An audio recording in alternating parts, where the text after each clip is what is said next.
ئەترسم بوو مەچاوە نا ئینشەڵا بەچاو ناچی. وڵای 66 ساڵ 59 بەڵێ تەواوم کرد هەموو ساڵی بەشداریەکەم ماندوو نەبووی؟ والله وا نەبوو باش بوو عیبوو نەبوو مچکەم ئەم ڕۆژێ ریاضاکەم وەرزشەکەم باخواست بێنان هەموو ساعت حەفت بۆ ساعت 8 بێنان خواردن 2 ساعت 3 ساعت یاریەکەم تەمەنت چەندە؟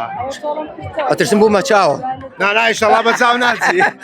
وڵای 66 ساڵ 59 مالی 59 ئینشەڵا تەمەن درێژ خۆش بێ حیاتم تا چەند گرنگاوە بەو تەمەنەوە وەرزش بکەیت؟ والله ورزش بکە یان پێویستیت بە دەرمان نابێ بە دکتۆر نابێ بە مستەشفا و ئەوانەی هەمووی وەرزش ناکەن زەختیانەیە سوکەریانەیە هەمووی ورگیان لە 24 ساعت خەریک سوارە و دلیڤەری و خواردن و هەموو نەخۆشیە ئاگەت لێتی لەبەرەوە ریاضە بکەی عەرە بەڵێن سیحەتوکە سەروەتوکە سیحەتت سەروەتە وانە تو با سەروەتت بێ بە سیحەتت باش نەبێ قیمەتی چییە وایە ینی دەتوانی بەشداری 12 کیلۆمەترێکەش بکەی بەڵام بەخوا زەختە دەخۆ نەکرد. پار و پێرار 4 کیلۆمەتر مەکرد بە خەیاڵمان هات بەس ئێستا ساڵ خۆ دەزانین تەمەنەکەی واش بەشێر بەرەو دابەزین هەڕوا ینی تەمەن هەر ژمارە نییە؟